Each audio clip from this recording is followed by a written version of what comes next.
So I turn my podcast on,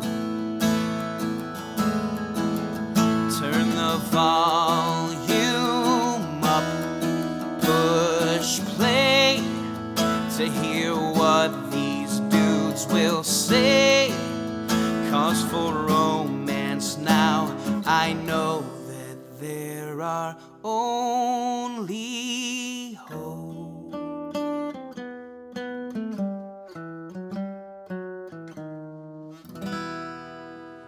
Hello, everybody, and happy whatever day it is that you are listening to this exciting episode of A Talk to Remember. And guess what? We have our normal people who talk on this show, and coming at you all the way from his bedroom, it is Mr. My roommate, Mikey Blue. A great intro, man. Great intro. How about those Windians? How about them, man? Are they doing well? I don't even know. They're doing pretty well right now. Sweet. How about them? Yeah. Chop on. Oh, yeah. Oh, And yeah. lo and behold, I cut Mikey off because I heard a voice hailing all the way from Conway, Arkansas, Mr. Nathan Miggity Mac, David. It is. I think it's probably been 6 weeks since we've all been on the same one together, with you being gone, Bradley being gone, and just the time in between. So it's good to be back. Good to be together. I couldn't agree more. And guess what? Speaking of being great to be together, hailing all the way also from Conway, Arkansas, it is Bradley Toon. Oh, what an intro. Thank you. I feel so loved and announced very well. So, And last but not least, Mr. Taylor Anthony. We are so glad you're here. You are just cranking bar. Just kidding. Taylor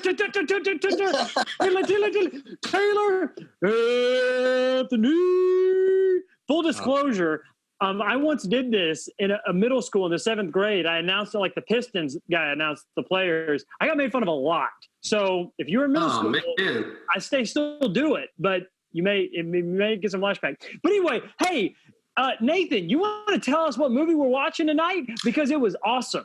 Actually, Bradley, you should say it because it was your pick. Nathan, so sorry. Spoke too soon. I'll pass to Bradley.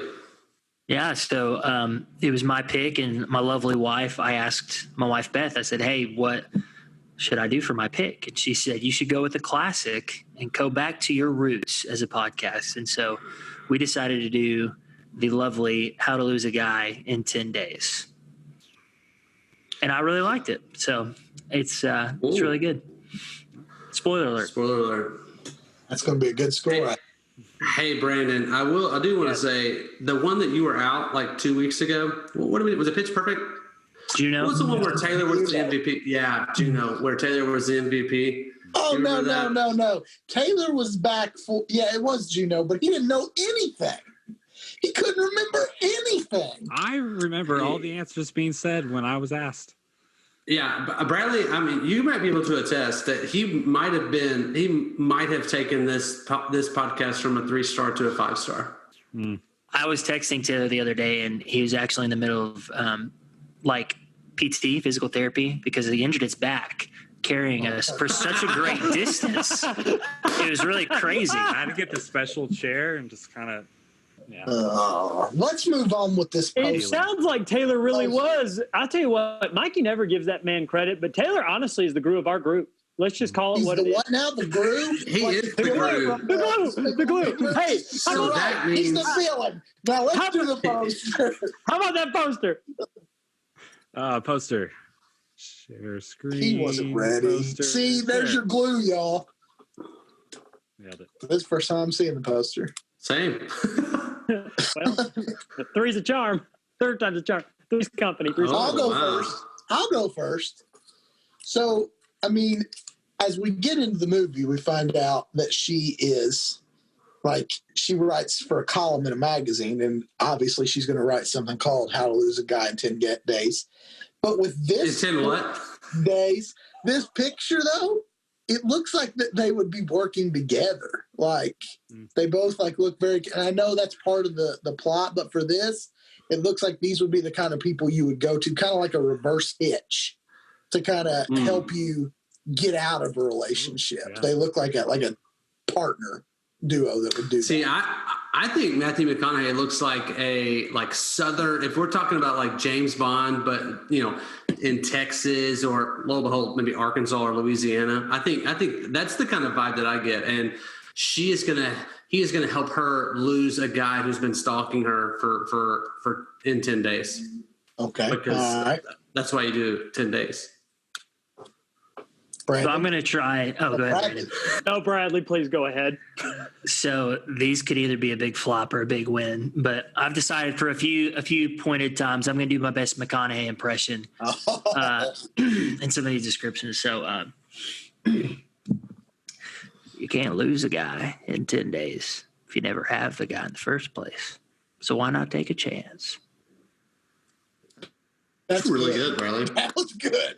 So I try, I think we're done here. Let's wrap this thing up. Oh, no, Brandon, what do you think? Oh, so you know what I think it's about? I think it's about a woman named Kate Hudson who honestly is just scorned by men, or even has a friend that's been scorned by men. And she meets Matthew McConaughey in a park. She's like, you know what? I'm gonna write an article on how to lose a guy in 10 whole days. And they meet at a park, end in a park. Love parks. That's park. really, man, it's amazing that that's your thought right before the movie starts, because it's almost That dead was on. super close. You know what is Do you have interesting? any thought My about mom the is an bottom? artist, and I think I've got a gift of being able to look at a picture and just read deeply into it. I'm a very deep person, I've been told. Help me understand. It really looks like Matthew McConaughey should be pushing Kate Hudson over. He's laying at a much more extreme angle than she is, and they're both only on one foot. How do you think they're holding each other up? Brandon, artist. So Yeah. here's what you don't see in this picture. You can put strings and you can just crop them out in Photoshop. And that's what happened. So I don't have ideas. That's really good. It's like the Leaning Tower of Pisa with people. That's really what I thought about first. Now, hey, Nate, do you Yes. remember? I want to say it was me, you, our friends Trevor and Zach Ray, when we did the lap thing. Like, it's possible, man. The lap. Yeah, it was like we were back to back, and we were sitting in chairs, and then people pulled the chairs out from underneath us, and we were leaning back, and our legs held us all up by this weird force of gravity. You know what I'm talking about? I do remember that. Man. But it's weird because it's just two of them, and one of them is lying. Maybe there's two. So others is the other. I can't see. Yeah. Anyway, They should be falling by the weight of their lives, and yet their love is holding them up by a thread. That's deep. That's like poetry. That's like Robert Frost level, man. Wow. Man, Thank you so much. that's good. Well, let's jump into the movie. Let's do. Taylor, don't screw this up. I'll try. So Andy Anderson is a writer for the women's magazine Composure as the how-to subject matter expert. She is bored and wishes she could write about more serious topics such as politics, economics, religion, poverty, matters she is genuinely concerned with. After Andy's best friend Michelle experiences yet another breakup, Andy is inspired to write a new article entitled How to Lose a Guy in 10 Days. She will start dating a guy and eventually drive him away using only the classic mistakes women make in relationships. All right. So this opens with all the it's like a bunch of it's called Composure. It's a bunch of magazines. Was one of them that Katherine Heigl? Katherine Heigl, yes, it was. Yes, it just was. like her. I Okay. looked that up. Yep. I was just curious about that. Number I knew one. Look at Brandon with facts. Facts. Yeah, so I like a lot of these actors. This movie I saw a long time ago. Forgot all about it. I couldn't remember anything as I was watching it. But her friend that got dumped, that lady's in everything, and she's really funny. She didn't get a chance to shine in this one as much, but I really like that actress. I couldn't tell you. Catherine Hahn. Catherine Hahn. That's it. That's her name. But it's a cool little setup. I won't get into all that yet. It sets up a very, very fun little premise here. What's everybody else got about the beginning? Okay, so I'm gonna be honest. I watched this like a week and a half ago, and maybe this will be a fun game. Maybe you guys can help me fill in the gaps here. I wrote down these 4 things, and I truly don't have any idea what they mean in like relation to one another, but I'm hoping that you guys can help me. Here we go. Sleepless in Seattle, FGT, Mystic Pizza, When Harry Met Sally. I'm going to be I am completely serious. I have no idea why I wrote those 4 things down. But Sleepless in Seattle comes in later. Like they go to a rom-com movie thing.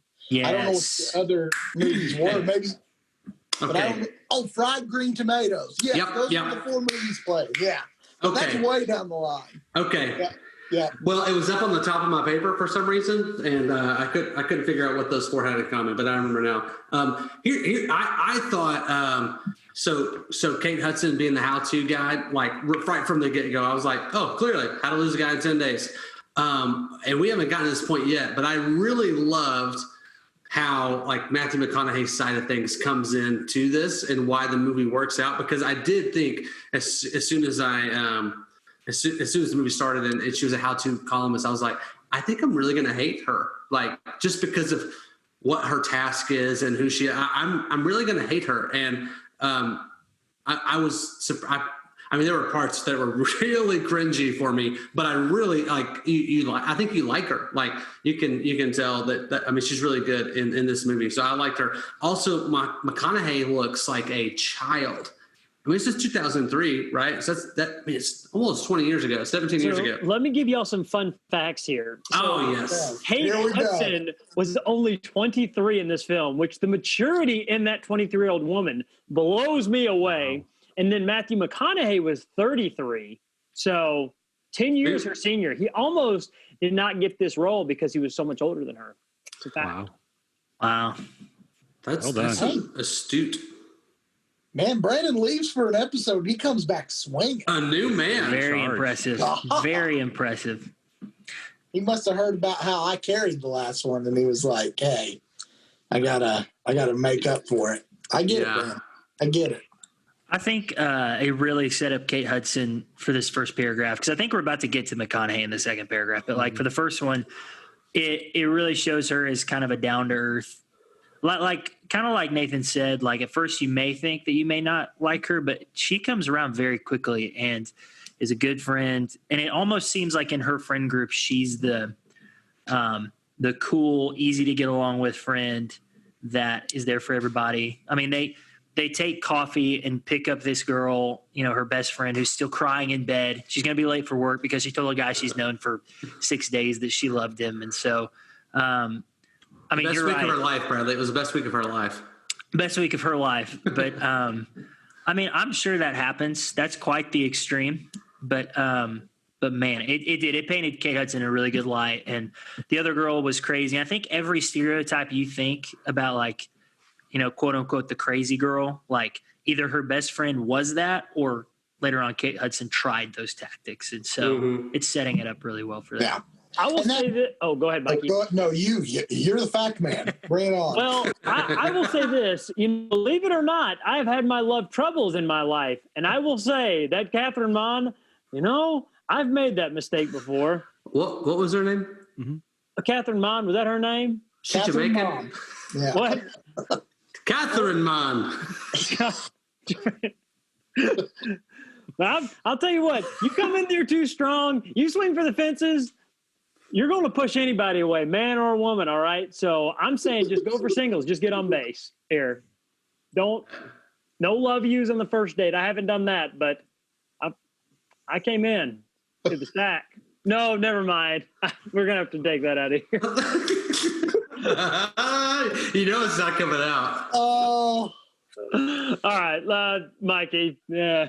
All I was going to say, and it's kind of in the same vein of what Bradley said, but a little different, is, I mean, if you put, like, a shorter synopsis, not the Wikipedia that Taylor's doing, but you put a shorter one in front of us and you say, this is a girl who is trying to convince a man to fall in love with her for 10 days. And this is a dude who's trying to convince a woman to fall in love with him for 10 days, and they're just using each other. Like, none of these people should be likable characters. Like, on paper, they're horrible human beings. So it does a good job of taking, like, a very unlikable situation and making them, like, I mean, they're still not likable, but you can stomach them. Like, they're, like, even in all this negative that they're doing, you don't hate them. You might not like them, but you don't hate them. And that's, normally I wouldn't in a movie like this. So I thought I was going to add to that beginning there. But.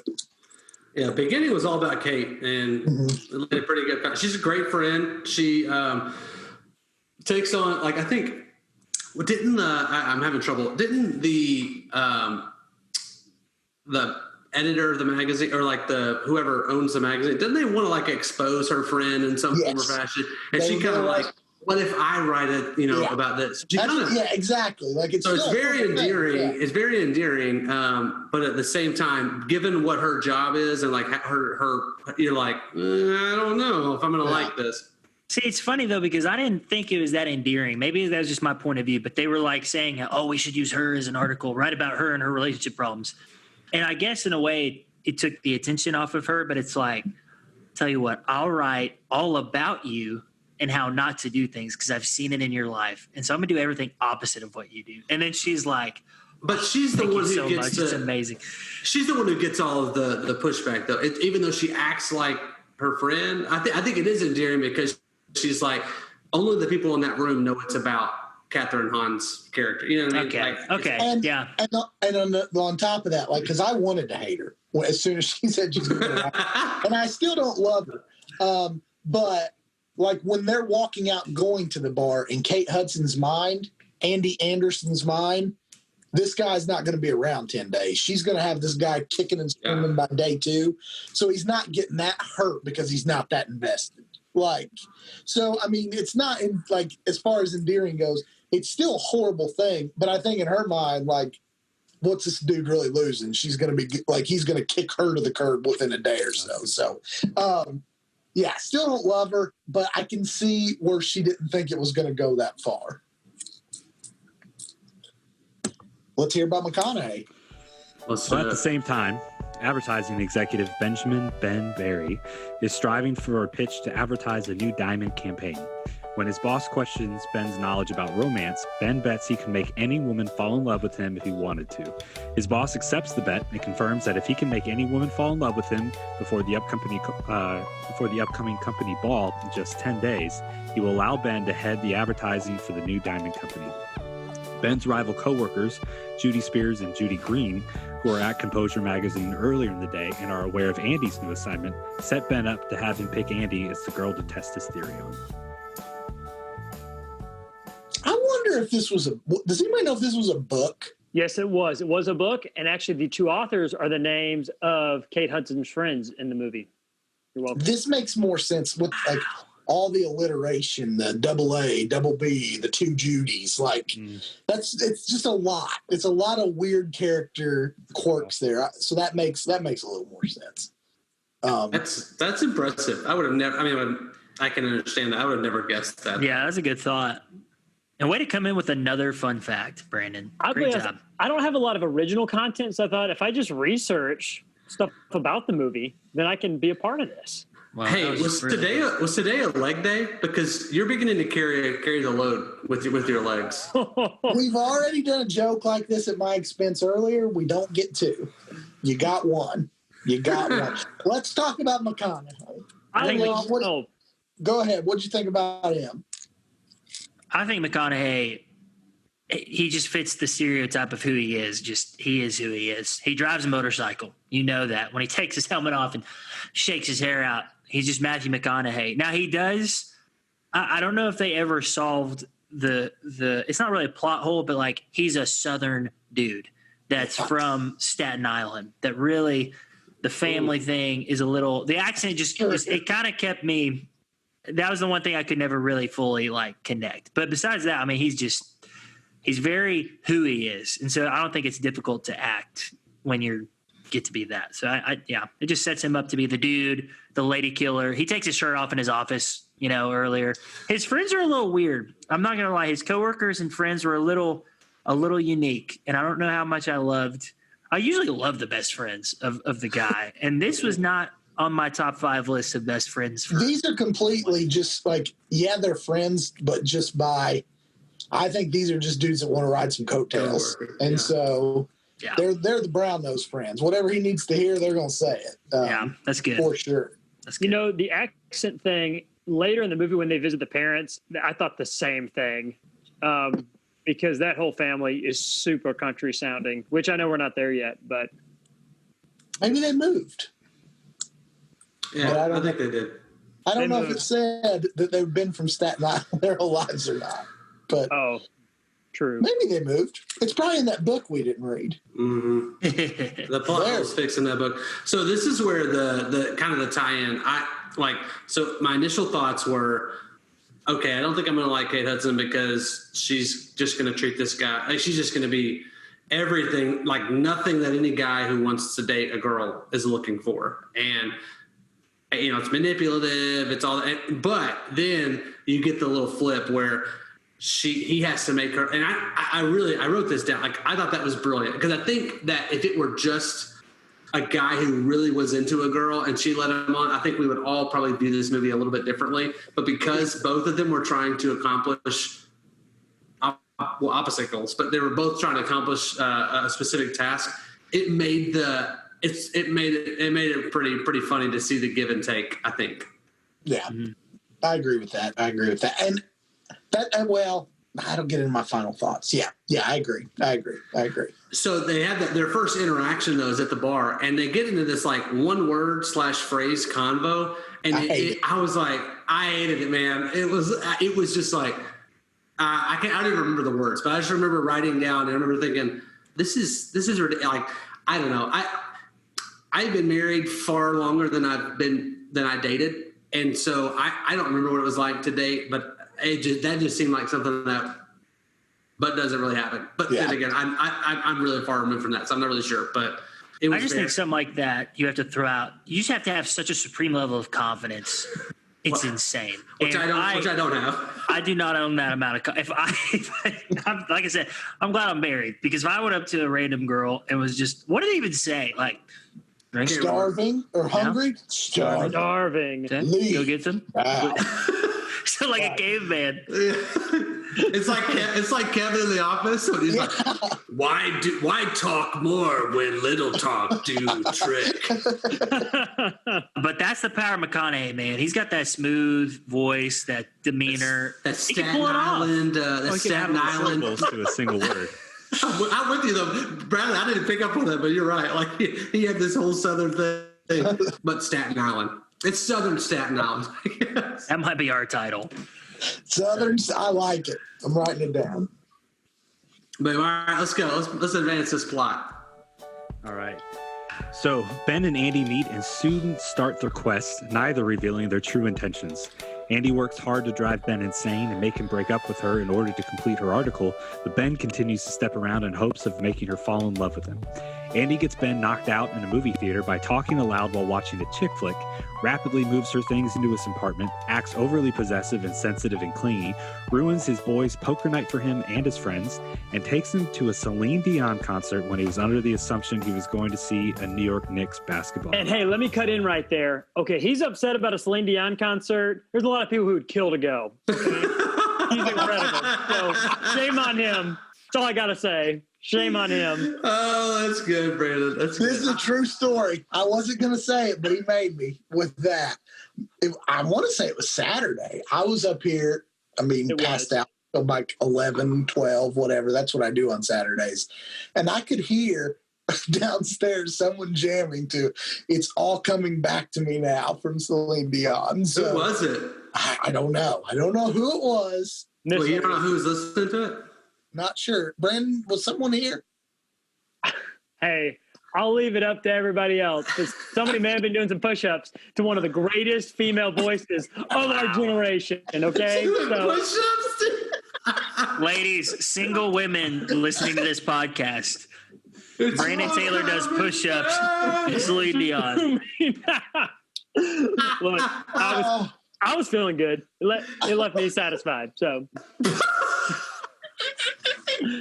Oh man. Well, Taylor, we'll cut was that out. Oh, edit that out too. Well, so okay. So this is where, and I don't know. I'm interested in how this plot kind of progresses with Wikipedia. So just help me out, guys, real quick. How are we going to decide to do this? So are we going like date by date here? Is that kind of what she did? Because Okay. they skipped some. They skipped the first like basketball game, which Yes. that was big. That's a big plot. So they go out to eat. Is it at where do they? What's their first? Crab. They got lobster. Crab. They got that's right. crabs. He takes her from the thing. He's like, "Oh, you hungry? Let's go take 8 hours to break some crab legs for just a little bit of meat." That's a great first date. I thought that was insane. But once again, What's John your Hanks pull it off. Do you like crab legs? It is not enough bang for your buck. A lot of work, not a lot of the perk of food. Preach it. Preach it. You know, people say the same thing about crabs in general, that it's a lot of bang and it's not worth your buck. That's what they I say. really liked a lot of work, not a lot of perk. I've never heard that before. I'm going to use it all the time. That's really I don't know good. if you trademarked that, but I love it. If I get Mikey Blagg to like a phrase of mine, I'm winning. That's So there we gold. go. That's I was- gold, man. Anyway, that's my crab leg opinion. I just think he's this low, smooth talker. Hey, you hungry? Let me take you somewhere. Hey, what do you think about their seafood? Like they're wearing bibs. How romantic is wearing bibs while a romantic conversation? I don't know. I got a little fired up about the choice of food. Well, okay. Now this is just hitting me too. I don't know. I mean, I'm not from either of these worlds. Would a vegetarian eat crab? If they're, was it pescatarian? They're She's not vegetarians who eat fish but won't eat other meat, and then they're just vegetarians. But she's not. We know Crab's that not she's not fish. a vegetarian, though. No, but she tells him later she is. She does. So it is like a plot hole. Oh, That's I mean, why maybe not a plot hole. She's just There are trying to vegetarians make him who eat mad. seafood. Or a lie. that's true. That's true. This could be a That's true. simple lie. It's true. Okay. All right. So here's where. So I don't know if y'all been paying attention. The NBA is back. They're playing in this bubble, and I just miss sports. And so I've been watching a little bit of the NBA. When it comes to this whole like three of their dates kind of coincide with a game in the finals. So when we talk about plot holes, let's start here. Preach. In no world are the Knicks and the Kings going to be in the NBA finals. So Who was it? Knicks and who? Kings. No chance. I even went back this week and I was looking up were the Knicks even, were any team good? Now the Kings were okay. They got just slapped by the Lakers a couple of times. And so the Kings making the finals is not that far of a stretch, but like they didn't. The fact is they did not. And so having the Kings and the Knicks in the final is kind of like, well, that doesn't make any sense. Not since The Patrick Knicks Ewing. were horrible. They were horrible during this time. Only made the playoffs once, and they were a 7 seed, and around this time was made. And so that was a big plot hole for me. So what I began to do in all these dates was like kind of take note of like how each game ended and how it was going. And I'll say this: games 1, 2, 3, and 7. All 7 of those games were in the Knicks arena. So they must have just scrapped the whole thing, had their own bubble in Madison Square Garden, and the Kings and Knicks played 7 games in Madison Square Garden because that does not. Bradley, you're another basketball guru. Tell me, what's the scenario for a 7-game series, and how many games should have been played in Sacramento? I know back then it was the mode usually is 2-2 and then 1-1-1. You alternate. So 2 home games, 2 away games, For and then each you start team. alternate for each team. Then you go. If you go to 7 games, you'll alternate home games after that. So a lot of travel. Not everything would be in New York City. That's you caught that. But You all the caught that games well. were in New York City. Also, I'm just going to read off a few names. Mikey, I'm curious if you've even heard of some of these guys. Vlade Divac. Have you heard of Vlade Yeah. Divac? Okay, Latrell Sprewell, Kurt Thomas, Mark Jackson, shout out. Hito Turkoglu, probably haven't thought of that guy. Yeah. He was very influential on the Magic team. Mike Bibby, and then my guy, Bobby Jackson. I'm just telling you, as a guy who's nostalgic and loves basketball in general, that was one of the highlights of the movie for me. And I enjoyed the movie, but the throwback to some of these players was just I hadn't thought of Hito Turkoglu in a really long time, and I got to think of him. And I left out the most important guy, Allen Houston, who was also on the team. So I got really wrapped up into the dates, which the first one was game 1 of the NBA Finals. And she did a classic, first of all, this would never happen. This is a plot hole again. No concession stand is open with 1 minute to go in the fourth quarter, especially in an NBA Finals game. That's not happening. And this girl makes Matthew McConaughey go get a drink, and then it's not the right drink, and so she makes him go back, and he misses the game-winning shot, all because she's trying to lose the guy. And she was on my hate side. I was not a big fan of her. So a couple things before we move on. Had I picked up on this finals thing, that would be my final thought, and I wouldn't have even needed to say anything else. That was a talk to remember gold. That's going to go down as dang. I wish I would have caught that. But you're right. Yeah, that would have never happened. You would have never sent somebody up there. They would have never been open. And there's a lot more that we can talk about with this first date and the dates to go on. But I think before we do, we need to run on over to the coffee house and see what they have this week. So we'll be right back. Hello, Talk to Remember friends. It's me, Haley. I've been on some podcast episodes before. Maybe you remember. Maybe you don't. It's okay. But what you probably do remember is the coffee house. We're the sponsors of this podcast. And something that we wanted to let you know, it's super exciting. We're reopening Monday, May 4th. Here's a little information about that. So we will be open to in-dining, limited capacity, but we will also be offering curbside. So just give us a call at the coffee house and tell us you want it curbside, and we'll bring it to you. Look out for some themed drinks that we're going to be doing with the guys from Talk to Remember. Follow us at the Coffee House Franklin on Instagram. Our address is 144 2nd Avenue North. If you get confused, there's a little construction going on. See the construction? You're at the coffee house. That's the coffee house in downtown Franklin.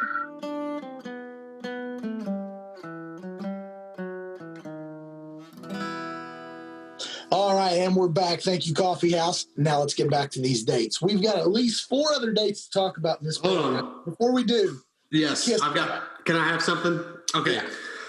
So one of my friends was on a kiss cam, and she was with a friend who was very much just a friend. And this was at a game when I was in Nashville. One of my friends went to a game at Vanderbilt, and she was on the kiss cam with someone who it was just a friend. They were just going to hang out, and the kiss came on, and the guy pulled one of these jumping to the side. And it's not because he was dating somebody, but because he was just so scared. And I remember thinking, whenever she told me that story, I was like, I don't know that I could ever be around that guy ever again, knowing that he would jump away from this girl while she had leprosy. So my question would be to the single guys, if you were, and it's not a date, this was not a date, but if you were on the kiss cam with a friend who happened to be sitting next to you, how would you respond? I'm going to go one of two ways. I'm either just going to go with it because it's the kiss cam and that's what you do, or I'm going to be the biggest jerk in the world and act like I'm out of her league. Not jump out like that dude did, but just really ham it up. No chance. That kind of thing. So, Brandon, what about you? Me, I wouldn't do a lipper, but maybe a cheek, probably a high five. I think it's worse than avoiding it. Okay. A high five. Boy, that'd be tough, Brandon. Yeah, that'd be tough to see in public with that girl. Okay, now let's go to Taylor, the more rational of the two. What do you do? I'm not single. Well, what would you do? But you were. I meant you okay. If man, you don't Taylor's have just a an ring, honorable you can man. still have a He's just fling, an honorable man. Sorry. I think So- I think a kiss on the cheek would be fine, even if depending on what friendship was or whatever. Even if, like I am dating someone, so that might be okay. If I Or was you there could go with no- Well, but you medieval. would- you Kiss wouldn't her on go- the hand. That's Oh it. yes, my dear. Yes, my dear. High five. Milady. If we ever go to a Running sporting out. event, oh I'm man, paying to put Brandon on the kiss I cam. would pay so much money if Brandon was sitting by like a good friend that's a female and they were on the kiss cam just to see what would actually happen. Get that hand over here. I'm not messing around anymore. I love Okay, it. we can go on to the next date. I had to give my NBA finals spiel, and also I had to throw in that kiss cam. Before story. we go on, now that we're on this Brandon thing, Brandon, Yes. since you would high five at a kiss cam, I think it's only fair that you tell our buddies here who are in Arkansas what you really want to do to a friend of yours, like at some point where you're down on one knee. This whole weird, ridiculous scenario. I've got that the you best wanna pull prank ever. So I want to be at a friend's house and we're all just a group of us and we're all eating burgers. And I want to take a big old double cheeseburger and go behind one of our friends, a girl, and get on one knee and say, hello, hello, hello. And then when she turns out, say, will you burger with me? And he's talked Isn't that funny? about this for months. Wow. I think it'd be the funniest thing in the world. He wants to It would be. propose with a cheeseburger. I just want to see if they would burger with me. They look like they get it, Brandon. This may not get the laugh we think it will, Mikey. It may not get the Oh, no, laugh not we think. we. Not we. All right, let's move I on feel to these like you dates. put me on an island. I don't know. I don't know what to do. I'm sorry. That's all. So it's not as funny as I think it is. Should I not do No. it or? No, you should do it. You should totally do it. But I couldn't tell if this was a joke or serious until. Oh, like, no, 5 he's seconds dead ago. serious. I've been wanting to burger somebody so long. It's okay. I don't think we can put that in the podcast. What's the second? That should be your prank. What's the second date? Yeah, what's the second one? Taylor, you're going to do a lot of editing. Doesn't she come after the first like crab legs thing? She comes back to his house and leaves her purse, right? That's how she finds out. That's how Matthew That's how the McConaughey game finds out that she has happens. Yeah. tickets. Okay, so then the second date is what? Second is either movies or when he cooks for her, but I can't remember which one. I think it's the movie. Movies because he gets hit in the Because- face by that guy. And they always take a day in between each game in the NBA Finals. So the third, they would have to be a day in between game All 1 right. and game 2. Well, And not when in he this movie. I don't. That's true. But yeah, you're probably right. So that's where they go to the movies. They see the 4 movies Nate mentioned earlier, which, Sleepless in Seattle, Fried Green Tomatoes, Mystic Pizza. I never heard of that. And then When Harry Met Sally. Well, I think what now it's coming back to me. I wrote those down because two of the 4 we've done on the podcast. and one of them's not good. One of them is not good at all. When Harry Met Sally, I didn't see that one. That's great. You like Sleepless in Seattle? That was straight butt juice. So they go to that movie. She's sitting next to him. She's, again, hamming it up, trying to get this thing to end, talking loud, saying, you can't be watching Meg Ryan for 2 hours and not thinking about another girl. And this dude behind her is going nuts. Big You know who guy. that guy is? Who? Have you guys seen Angels in the Outfield? Yeah. He was in that movie. He's the catcher. He's the catcher in Angels in the Nuh-uh. Outfield. This big Wow. Wow. Boom. I know. Blew your mind. But yeah, keep going, Mikey. Yeah, for sure. Well, he loves him some Tom Hanks and Meg Ryan. So he beats the crap out of McConaughey, one punch. And so that date kind of ends. You think it's going to be Can I just say one thing? She baseball slid to catch him when he stumbled, and it was just really weird. Like, I don't know. It just made an awkward moment a little more awkward by just the way they ended up sitting. And no one would ever do that. No one would ever do that. Anyway, I just thought that was worth that's mentioning. true. I forgot about that. But now that you said it, I remember it was a very awkward slide in there. But I remember when she's holding him in that moment, I think she really feels like, okay, I think this is the breaking point. I think it's and he he McConaughey's himself to where he's like, man, this is he does that, and he's back, and she's giggling and laughing. It's like, wow, I can't get rid of this guy. And so it's just the tension and the will they, won't they ever break apart. It's pretty fascinating how they both recover in different ways. And this next date is the one. If you make it through the game having to get a drink, I don't know that many people would, but if you do, and then you make it through getting punched in the face, this is the one where you're going to lose it, where you're cooking her dinner. I mean, I would never cook somebody lamb. Lamb sounds horrible to me. Super gamey. I don't think I would want that, but that's beside the point. And then you look after the dinner's cooked, you look out and your whole apartment is redecorated by the third day you've ever met the woman. You got a fern to take care of now. The love fern. I think that's so funny. And then you sit down to eat, and this crab-loving lady is all of a sudden a vegetarian who can't eat anything. So you got to go to, what was it, Tofu? Is that where they went? Tofu Barn? Yeah. That's I'm out. You try to get me to eat something that's not beef, I'm gone. I'm out. So. But then she like tells everybody in the restaurant that he said that she was fat. I mean, like, this is where I started to cringe.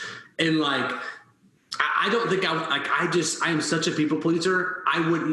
The deal, like my end of the deal would be gone. I'd be done. I couldn't do it. I couldn't stand for people to think that I would actually call a woman fat. Like, couldn't stand for it. I'd be done. I would have given up. Okay, so that's a question. Taylor, had you seen this before? Yeah, the last time you saw it. So like 4 how many of you, like, what date would it have been where you guys were like, I'm gone? So was that the one for you, Nate? I think so. I mean, like, missing game one, like, that's not the worst thing in the world. I mean, it's bad, but like, I would that situation, like going to watch, I can watch it on the screen. Like I can get past that one.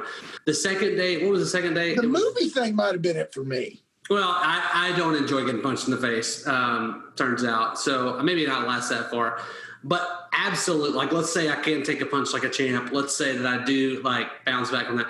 I just care way too much what people think about me. And to be in a restaurant where everybody thinks that I called her fat, I couldn't. I'd be like, she's lying. I actually really like her. And she's not. Nope, that's not it.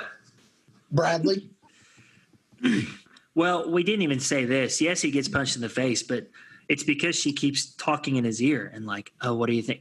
Super loud. Do you think you like Meg Ryan? Or you think about another woman? And it's like, no, I'm not. I think that would be the point. And just to see the amount of stuffed animals that apparently she owns and she would place around the apartment. Those are a few big red flags. The movie would be tough because it'd be a pretty big miracle for a woman to make me go get a drink in crunch time of a game for me to get us. I think I could do it. But that second date, if she was doing that crazy stuff. Reality. Bradley, we wouldn't go do it. We'd be like, hey, we'll go wherever you want after the game, but we're not going to do that. Like, 100%. That's where I don't think I wouldn't have gone to get the drink. I'd have been like, hey, like, there's 20 seconds. Like, I would have won. Mr. Rationality would have won out. I'd have been like, nah, don't worry about that. We're not going to go get a drink. No, I agree. But if that would have happened, I think I would have found a way. But like the thinnest amount of ice would have been that. And I think she would have broken at the second date. So I think I would have been out after that. Brandon? Yeah, probably the second one because her personality changed so drastically. And that would just been a major red flag for me. I don't really like. I like the NBA. I haven't gotten a drink. I don't really care that much about it. If it was like an Alabama game, heck no, not a chance. But I wouldn't have liked to see like, wow, she was so like confident and smart, and all of a sudden like she's talking like an infant. Like I really don't like that, and so it's very unattractive to me. I don't like baby talk all that much unless it is to babies. I think that's where it's appropriate, honestly. But I mean, even if I'm in his shoes trying to win, I think you get me in a fight with some dude because you're like that loud. I'm just like, I don't know how far this chick's going to take it. Deuces. I'm out of here. I would cut on she's messing with me or something. Yeah. Like, that's what I would do. If she's messing around. And that's only the tip of the iceberg, man. Like that's only the tip of the iceberg. Then they go to the whole dinner, and then what's the fourth date? You said. Well, said. It's poker night's coming up, but before poker night, she buys him that dog. like because she's back at his apartment and they're maybe about to eat sandwiches. Which, fun fact, that was actually improv when she introduced the dog to Matthew McConaughey. Kate Hudson did a heck of a job with her improv. So, wow. Yeah. Wow. So the sandwich line, when they're about to eat sandwiches and she names his manhood, what is it, Princess Fiona. Sophia. Yeah. Yeah. So Fiona, that's from Shrek. It's Sophia. Sophia. Okay. Princess Sophia. And then he's like, you need to name it Butch or Spike or Kroll the Warrior. And then nothing happens. And so then this little rat shows up with her the next day. Like the ugliest dog I've ever seen in my life. And she's named it Kroll. And this dog, I'm telling you what, had there been some chance in some ungodly world where I made it through the tofu, if you hand that dog to me, I'm like, little yappy dogs are the worst thing in the world to me. I like dogs, but not those little pee on your pool table dogs. No. So that happens. And then we go into 4, which is not necessarily a date. It was supposed to be his night away from her, but it was poker night with all his buddies. And somehow he's still hanging on. So she comes in really turning up the gas, trying to get him. But she didn't want to. She was going to give him the guy's night, right? Like she was going to give it to him. And then her friends, those jerks, convinced her to go ruin poker night. And she comes in and blows his nose. What else? She takes away the pizza for cucumber sandwiches. Yes. So I was going to ask, that's on my list of things to ask you, Mikey. Like, you already said you'd be out by the tofu, but like, how hot does a girl have to be cucumber sandwich hot for you, Mikey? Do I have pizza to begin with? How hot does the girl have to be to eat a cucumber salad sandwich? This is important. Like, I don't know if there is a hotness, or if I've got a slice of pizza in my hand and she goes, "Oh no, gross pizza. Here, have a cute." That's gonna push me to levels I've never been before. Mikey, you don't like to lose. Surely you wouldn't give up just because of that on losing out on the lead of the diamond pitch. No, I don't know that I could eat a cucumber sandwich. Mikey, like I think one of the greatest like YouTube things would be for you to live in a house full of vegans or like those who like all they eat, like they don't eat any meat, and like almost like Survivor style, see how long you would last. I would pay-per-view that every single night. Yeah, I know you would. And I don't care if that could be my career. If I could quit a real job and make more than a living, I could never do it. I could never do that. I could never, ever do that. I want to see it. That cucumber sandwich thing pushed me. Like, I was seeing red when she started packing those things. And the guys, like, look, hey, I get that you know that this is part of his sick plan to win this diamond account, but I don't care. If I'm at that poker game and he's trying to win and you put a cucumber sandwich in my face, I'm slapping it out of your hands and I'm going to eat that pizza. She also points out a guy's poker hand. She's like, "Oh, what does that mean? What does the 9 and the 5 mean?" That's right. It's like, you don't do that. What is happening? I mean, she was trying really hard. I did think it's cringy. It's super cringy, but I think that's kind of in my thoughts. But like, she's running out of ideas, and so she sees the tissue. And she goes up to him and says, "Blow like he's 4," with a booger running down his face. And I thought that was the most natural reaction. He looked at her like she had 2 heads. He goes, "What?" So blow your nose. I don't know that. I'm weird. There's just little moments that I just lose it, and I was almost in tears. And my wife was like, "Why is that so funny to you?" I was like, "I don't know," but she thought the most awkward thing was to treat him like a toddler and just blow the nose for them. It got me going. It was funny. I mean this at this point I'm like cringing, and Claudia just thinks it's hilarious, and I'm really uncomfortable like watching it because like I just can't imagine Claudia ever doing that to me. I don't know how I recover from that. Like, I don't know how, like, okay, it's a joke, all that stuff. And then ultimately I got to get in the same bed with her. I don't know how I do it. You know, like if that really happens, I'm not sure how I do. I'm like, you know what? I'm going to go sit on the couch just for tonight. Just for tonight. You blew my nose like a little 4-year-old and you slapped pizza out of my hand and gave me a cucumber salad. I think I just need a second. I need one day to just think about things for a second. Well, she would never do that. So we don't have to worry about that. But at the end of that night, so he's like hit the tipping point. He's like, I'm out. Well, what happened though was when she was in the other room coming up with some other kind of crazy plan, one of his buddies said, man, is she bipolar or something? And he starts doing the crazy. So he got caught. And that's where it ended. Like McConaughey even though he's trying to win so hard, he was trying to, I think, keep his cool with his buddies. Yeah, that lady's crazy or whatever. And so she's done at that point. It's supposed to end. I think that's when, is it the couple? The guy that's in the couples counseling. Yeah. So he's like actually about to just call it.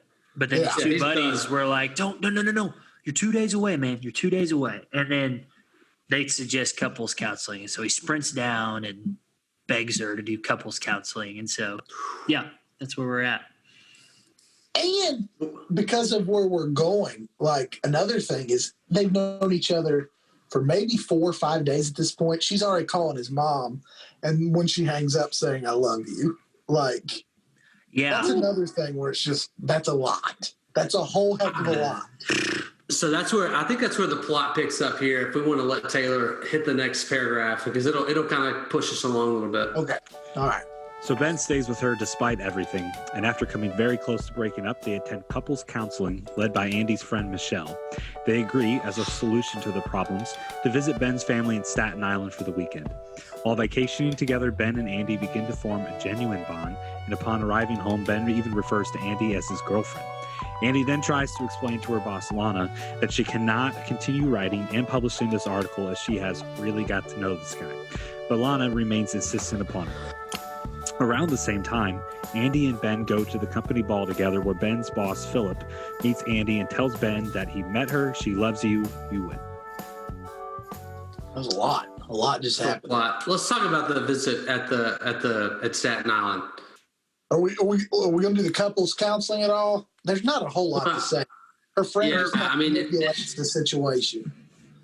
That's basically all it is. Well, and I will say the next level of dirtbag when you say these are just awful human beings is she charges $300 for this. Yes, so that's true. That's where the only thing I actually thought they were somewhat likable, but then when I'm like, you're actually making him pay $300 for a fake session, like that's next level of that's again conniving.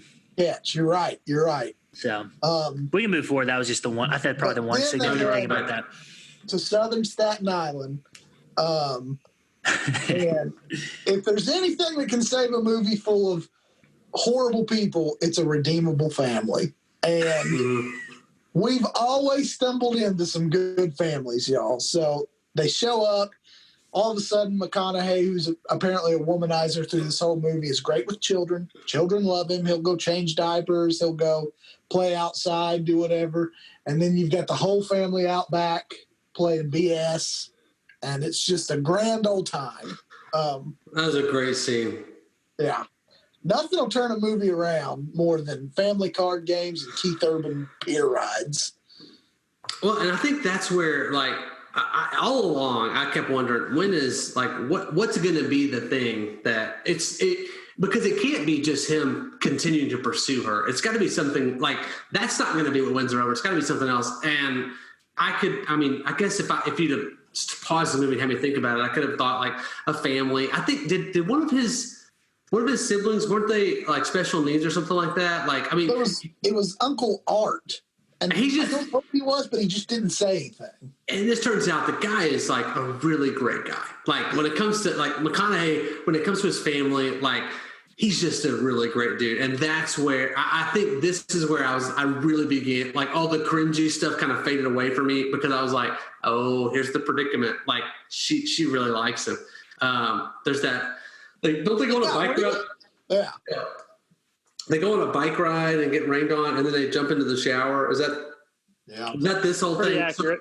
So it got hot and steamy really fast, and like, and it's, I'm not really for that kind of stuff before marriage, but like that happens, and you're like, okay, I think it's real now. Whereas like every other time, one of them had cut it off because they were really trying to win a bet, and then at this point, it's like, oh, well, this is like real feelings. It feels like It brings man.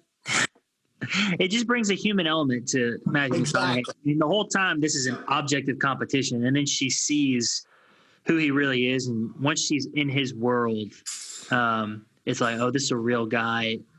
Not only that, this might be a guy I could actually fall for, and I think she does lose herself in the moment, to where honestly, that's just kind of a little safe haven from the competition, almost, of like, okay, let's just be who we are for a little bit. And I mean, things will fall apart very soon, but like that just gives him character, gives him a human element that I don't think she ever gave him before that, which is big. Yeah.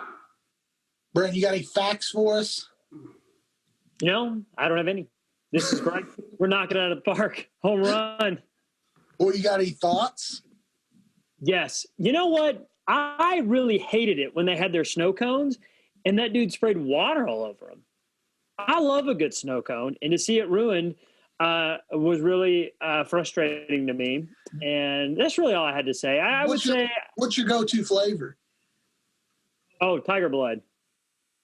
Brandon, so listen, okay, real fast. This is a. Wait, is that what Charlie Sheen said? I don't know. Never mind, Nathan. You go ahead. There's a snow cone place like right down the road from me, right by you remember the donut place? Right across the parking lot from that, there's a little snow cone there. And they do like a scoop of ice cream and then the snow cone with the stuff on top. Dude, it's a game changer. It's a game changer. In Tuscaloosa, Alabama, they had a place called Summer Snow. And you actually could get heavy whipping cream poured over your snow cone? Yeah, your snow cone. So, but I've never had ice cream. So you put ice cream in a snow cone, that's so many cold treats. I'm so in, man. So I know we're on a snow cone tangent, but we're going to keep going. There are a lot of people that try to convince me that if you're getting a snow cone, it's so much better if you get them to use condensed milk. Mm-mm. And to me, that sounds horrible. Nope. That sounds horrible. I can't do it. Nope. I'm out. All right. Well, I thought that I was going to be on an island alone and I was ready to fight. Man, I'm ready to jump in with you, brother. I miss you down here, Mike. You come down here, sit at this table. Let's finish this thing out right. Back to back, baby. We're all back to back. We're defending the world. No, it's good. I bet Taylor likes condensed milk in his snow cones. Never tried it. No opinion. Oh, well. He didn't say no. He didn't say no, people. Yeah, the possibility remains. So they go back. He asks her on a date to that ball as his girlfriend. Mm-hmm. And they make a plans for day 13, even though after 10 it's supposed to be over. And they go to this ball. And I know he says that, right? He's the one who says that. He initiated. He got the tickets. Which tells me he's in, right? For sure. And so they're at the ball. She shows up. She looks super happy. She gets these $1 billion necklace they put on. Hey, fun fact. In real life, there's over $14 million worth of jewels there. And the necklace she was wearing was over $5 million. Her earrings were $250K a piece. So no big deal. Good night. That's like $14.5 million. It is, in fact. I just want to say, what kind of convention are you going to where it's like a diamond farmer's market where you're just trying on bajillions worth bajillion dollars worth of diamonds and you're just flaunting it around? I think that is. I also don't really understand how Kate Hudson got to wear the most precious necklace in the room. It's like, oh, you're pretty blonde. Here's worth like 7 small countries worth of income. Yeah, like that's exactly right. I don't really understand it, but it blew my mind. Very bizarre. But the boss sees her there, and so he is like, all right, we're going to find out if this is the real deal or not. He walks over. He tells her how beautiful she looks and says that happens when you're in love. She tries to fight it, but she finally admits it, but she asks him not to tell. And that's the moment we know that they've both fallen for each other. And I think that's where Taylor left off, right? Mm-hmm. Yeah. Okay. All right. So let's jump into the next one. So seeing Ben's good news, Judy and Judy are instantly envious and set about to ruin it for their coworker.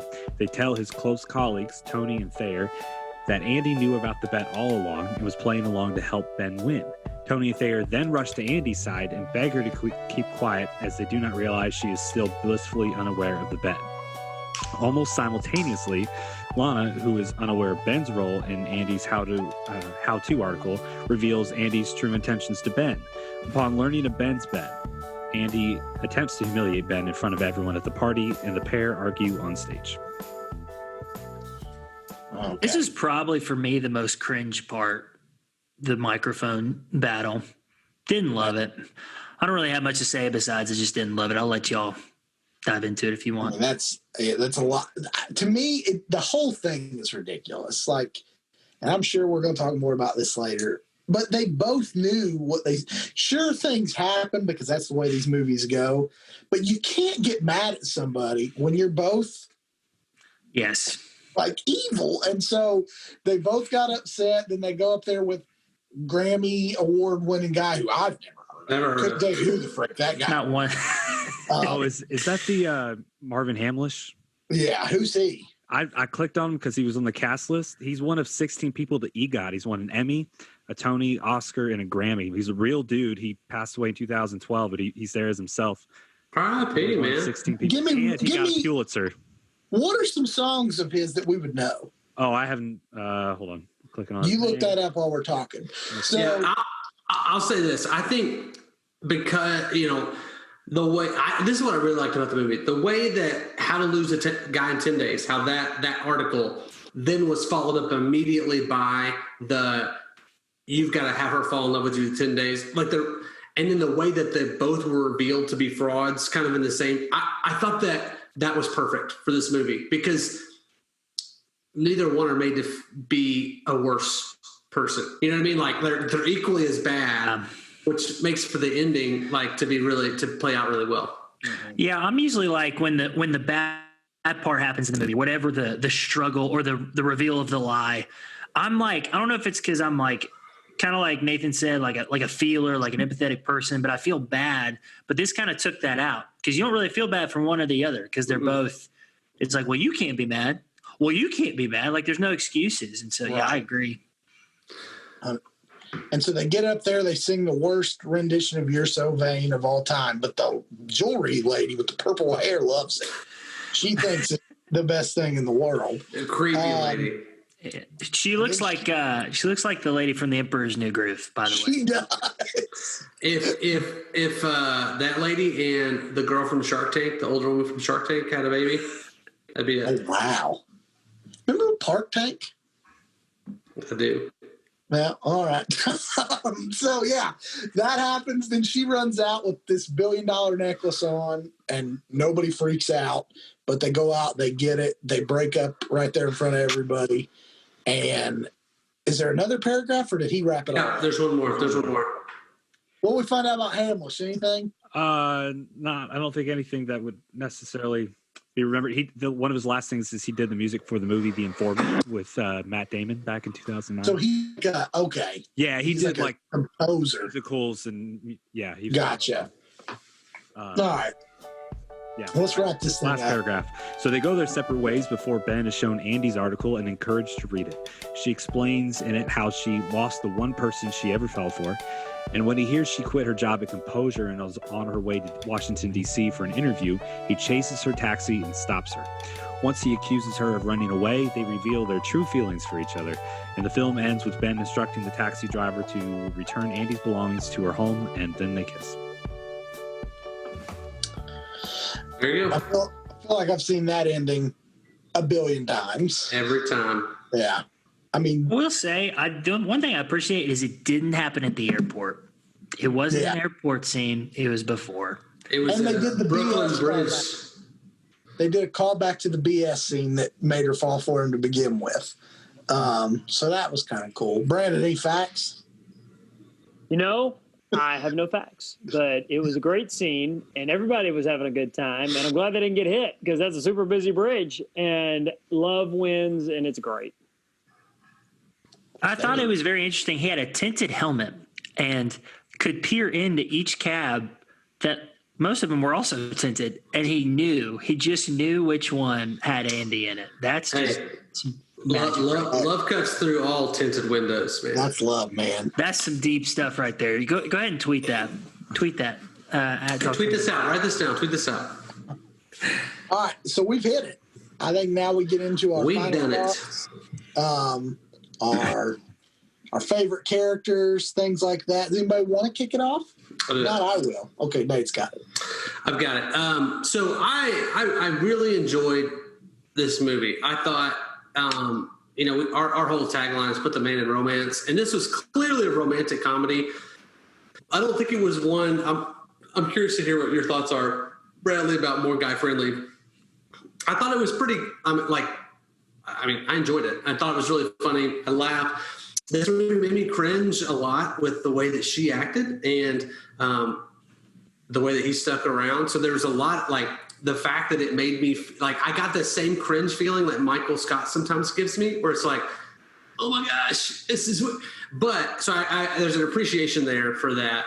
I do think that, again, like I said, the way that they both like tasks or quests are they're so closely revealed together, and then the end when both of them are exposed so closely together. I think I just really appreciate the movie, how it makes you like neither one of them are really seen as the bad guy because of that, or they're both seen as the bad guy versus like one being worse off than the other. Although if I had to, I would say that I think she's a little crazier than he was in the way that it made me feel. But I really enjoyed the movie. I think my favorite character.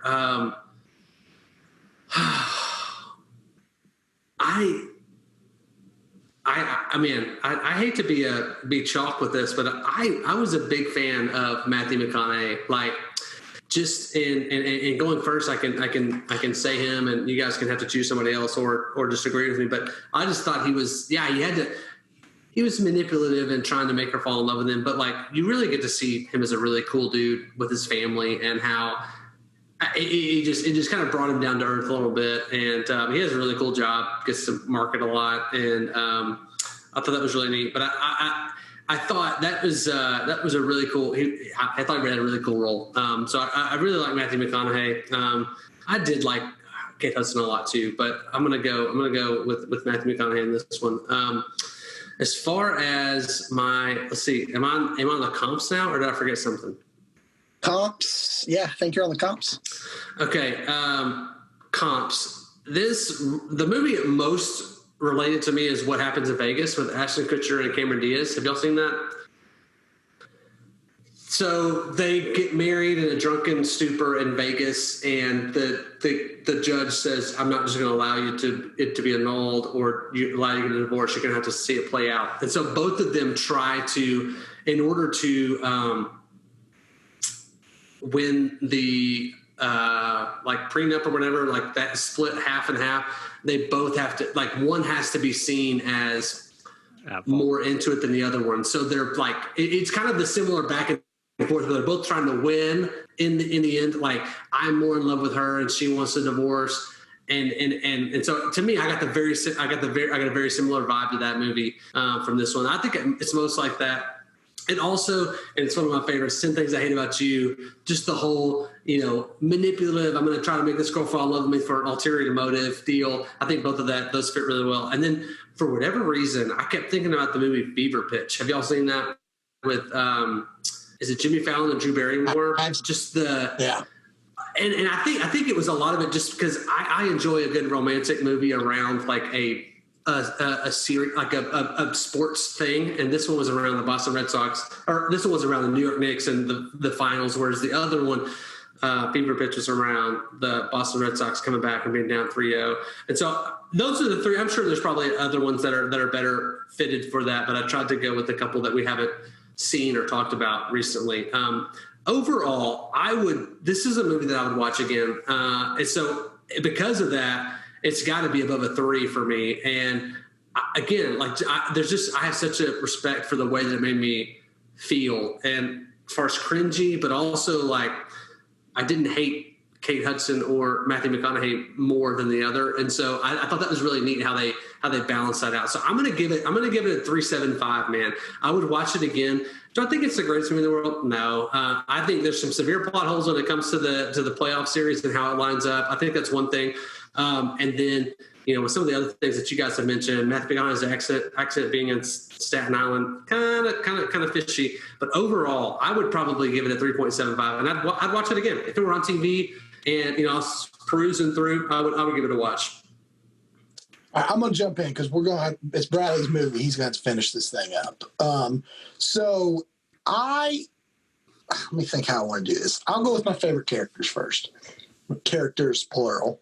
To me, it's the family, because they're just likable. Like, they're the only people that I just fully liked through this whole movie. And so when they were on there, I just really enjoyed it. That's when I was finally like, man, yeah, I like this. And I just dug the family. The unsung hero is the only person main cast that was not trying to manipulate any situation. And so you got to take both bosses, you got to take both main stars, you got to take both groups of best friends, you got to take all the coworkers out. It's Kroll the dog. That dude was a yappy little turd who peed on things, and he didn't try to change who he was. If he wanted to pee, he's going to pee. If he wants to yap, he's going to yap. That he is the one person who is constant through the whole thing. And so to me, Kroll is the hero this movie needed. As far as final thoughts go, it's a weird one. It's a weird movie for me. And I'm judging it a little harsher than I think I would had I just been sitting down there. It was on TV and I watched it for the first time. But I'm looking at it, and Nate kind of said it. This whole podcast is putting the man in romance. And I mean, this movie does that well because it was kind of this is a little bit like a bro comedy, like a bro romantic comedy, bromantic comedy, I guess. But the problem, it's a new category movie. Yeah. The issue with me is we've watched so many like romance movies that's kind of what I grade it by in my head now, are these movies where these people are fighting for the love or this, that, and the other. And in this one, it's just two people who I genuinely don't like. I mean, I see glimpses of things I like about them, but I just don't like the plot behind why they fell in love. And this is the issue with it. Like McConaughey, we talked about him and his family, and it's like the first time you really like him because you see he's a good dude. And she had those moments too, like she was there for her friends. Also, when she sends him to get the drink, she's so cool just cheering with all the other fans in the arena. Or when she takes him to the tofu place and then she sneaks in the back and eats a burrito and she's like one of the bros with all the cooks. Like, I feel like she'd be a character that I would like, but it's just the plot. Like, they're so unredeemable in that instance. And I look at it like, one of the lines they said, this was at the very beginning, maybe when they were doing the back and forth thing, the one-liners, but he gave her 3 questions. And the last one, do you think all is fair in love and war? And she said something, or he said yes. And she said, good answer. And he said, great question. And they both did that because in their minds, in that moment, they both gave each other the okay to treat each other like dirt to get ahead in what they were trying to do. So then at the end of this movie, when they both find out they're both liars, it bothers me that they got upset. Like, I'll tell you, at the ball, if she had found out from his friends that he was in a bet to win, and he had found out from her boss that it was an article, if they had just met up somewhere in a back corner and like, so you were using me to get to head? And he was like, yeah, and you were doing that. And then it just ended there with them being happy. Been a completely different movie in my book, because they both could have seen what they did to get ahead, but admit that they really fell for each other. But I think that blow up just bothered me a little bit. Having said all that, I still didn't hate it. Like, I think that this is a movie that's aimed at guys a lot better than most we watch. So I'm gonna give it a 3.5. So what? Can I ask you a question? So about her writing the article, the way that she wrote it. You know, like it was very much. I wrote about how to lose a guy in 10 days, and I actually had a really good guy. You know, like that doesn't redeem any of that for you. No, like I said at the end, like I still think they're both pretty good people. They just did a horrible thing. I think it was the whole blowing up at each other when they're both just. There's no reason for this, guys. You're both horrible. Right. Like that's the part where I was like, no, I'm not gonna give you a pass on this. So, and I get bogged down in details. So yeah, 3-5. That's where I'm at. Oh, fair enough. Yeah. So, it's interesting. I honestly have not had as much to say this episode as I have had in like previous. And I've agreed with honestly most of what y'all have said about the plot and the different things you've noted. I think Kate Hudson in like she just does a great job kind of turning it on and off in terms of kind of being this mature lady who has like a dream and a vision. But then for this article, she can turn into this really clingy woman. It's definitely exaggerated. So I wish they would make her clinginess a little bit more subtle. But this was just one of those, like they had a formula for these rom-coms. And I actually like them. I enjoy them. I think they're kind of funny. I think I can watch them and just kind of know that they are what they are. And I don't really analyze them all that much. I just enjoy what's in front of me. I love Matthew McConaughey. I think he's hilarious. I love his personality. I like how he is a masculine guy, even though, he's just pursuing Kate Hudson because he's trying to win like an account. But just some of the things he says about situations or tries to calm her down, or even the way he's like, okay, we'll do couples counseling. Like, I just like the way he carries himself. So I always appreciate Matthew McConaughey. And he's just kind of smooth. So I think that's kind of cool. I'm trying to think what else. Who's your favorite? My favorite character is Matthew McConaughey. So he's the man. I love him. He's a winner. In terms of like final thoughts, gosh, I think you have a great cast. I think it's an interesting plot. I think Kate Hudson is super over the top, which is what the role calls for. It kind of does drive me nuts. Like, you mentioned like cringeworthiness. Most certainly I feel it. Even just like, just the baby talk and I hate some of that stuff. But overall, I've watched it 3 times. I'd watch it 3 more. I'm going to give it a 57,000 butterfly tattoos. You can put it on the board. And wait. What's this? What's this song that's just coming to my mind? Look. But when you get clingy like this and you call me all the time, I just have to admit that I don't want you coming back to me.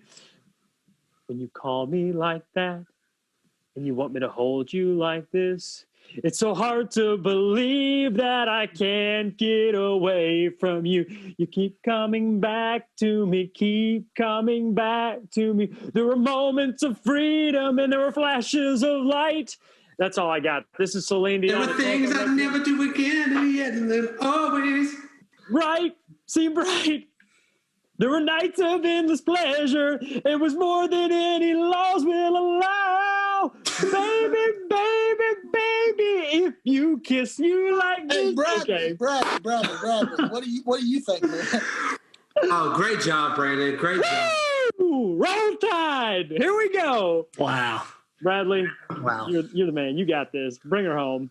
Oh, man, let me regroup real quick, gather my thoughts after that performance. Look, I go silent for a while, but when I come back, okay, I loved it. I loved it. Man, I actually really liked it. I hadn't seen it before. My wife suggested it, so we watched it together. And I really liked it. In the Juno episode, I gave it a pretty low score because of the cringiness, because I'm just not super into that. But for some reason, I think it's because it wasn't genuine. And I know that sounds weird, but like, because it was more of a competition than a genuine cringiness, I enjoyed to see the strategy in which they deployed. And I think that she was so over the top because it's not who she was. Like, she's actually a really cool woman and a great hang. But she was trying so hard to do these things. And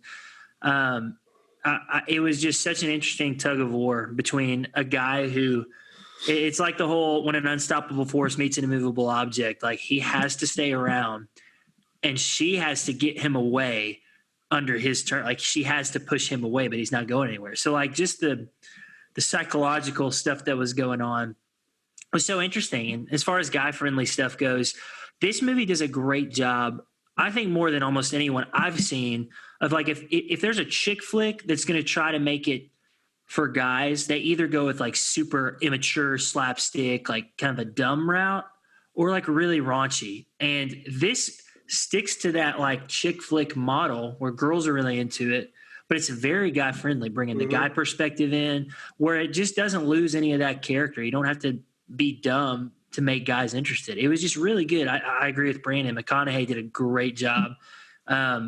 Just to be a little bit nostalgic and sentimental, like Kate Hudson was my favorite character. I think because, and I know like Mikey, I get like that it's pretty despicable what they're doing, but that's why it's a movie, I guess. But take that part out of it, and like just seeing Kate Hudson like be a great friend, be a great hang, love going to sporting events, talk to anybody, be a great helper, really pretty. And it sounds really silly, but it just reminded me of my wife and just how that's who she is. I think she's beautiful, but she's just a great hang, like someone I could spend a lot of time with. And so like that whole thing where McConaughey starts to figure that out, it just took me back. And so it was just fun. It was a fun movie. It was a fun movie. I think I agree. When they realized they were backstabbing each other, I think that could have been handled a little differently. But we had to get the dramatic catch up and hug and kiss. You got to stick to the blueprint. So I gave it 4 butterfly tattoos. It's not the best movie we've seen all season, but it's a really, really good one. I'd watch it again. I had a really good time. I laughed a lot. Had a good, and I love the sports element. Obviously I'm a real big sports fanatic. Nathan and I, we share an office. And so when he came to the office, we talked about Kings and Knicks for way too long afterward. And so it was a really good movie for butterfly tattoos. Before we go to Taylor, I don't think I said it right. So I want to say, like, as far as plot, like, anybody that knows me, a competition game. Oh, yeah. I love that. This is where I think I graded it harsher. It's not based on the plot or the despicableness. I've been trying to grade these on the romance. Mm-hmm. And I just feel like up until the end, the romance, like it was a fomance. Like it wasn't there. Like it was. And so that's why I was a little harsher than I have been with others. So just wanted to fix that. No, I got you. Yeah. That's fair. So Taylor. All's fair in love and war, Mikey. I know you've seen it. Had you not, would you watch it based on this? I think so, because my feeling right now is I should have rewatched it. So I need to rewatch it. Because, I think I remember really liking the characters. And I'd kind of forgotten all the plot points. And I am curious how much – I don't remember – all of that I know would be very cringy. Sometimes I do really well with cringe. Like, someone mentioned The Office. I don't do well with Scott's Tots, but I do well with almost anything else Michael does for some reason. I would be really interested to know which one it's going to fall. Where you rank on the cringy scale of like how it ended up. I'd be interested in hearing that. Taylor, I would be interested in hearing your not right now. I mean, until you haven't seen it, but. Gotcha. That got weird. It's good dead air. That got cringy for a minute. Well, guys, thanks for letting me pick a movie. I feel it was the first time I could, so I feel honored. It's great. It was great, and I think as far as our 4-4-4-4 next week is the last classic, and then we might do some kind of end of the year awards. We might throw a holiday one in there, and then we're really going to have to regroup, fellas, and figure out what the future is going to look like for us. Because we've done about all we can do with these movies. What's that? I think the horizon is bright for us. We've got some ideas. So we'll just leave it spoilers. We'll go ahead and spoiler alert this. Our final classic movie stars the greatest actor of our time, Kevin Costner, and the late, great Whitney Houston. We're going to be watching The Bodyguard. I've never seen it. Have any of you seen it? Brandon? Never seen it. I will say, too, like, you got Kevin Costner, but not far behind him is Shia LaBeouf. So, okay, so the great... Have you seen him in Holes, Brandon? Dude, if y'all haven't seen Holes, look, you want to talk about a love story. Oh, it's all about it. Whole thing's about a love story. Season 3. The whole thing is Come about on. the story. In fact, everybody, Holes is the best book to movie adaptation for our time and for all time. So that's just a little hint. So The Bodyguard is our next episode, and I think we have a guest. We're not for sure, but we're trying to bring someone in. If it's who I think it is, that would be high quality. That's the hope. Podcast. So we will see what we can do. But as far as this movie, Bradley, it was a great one. We've done it well. And folks, you may not remember the talk or the movie, but we hope. How does it go? My gosh, we haven't done this in so long. It's okay. Rick gets You may not remember the talk, but you may not remember the movie, but you remember the talk. Bye. For romance, somehow these dudes are our only hope. I hope you do not remember the movie, but you know the talk. Bye.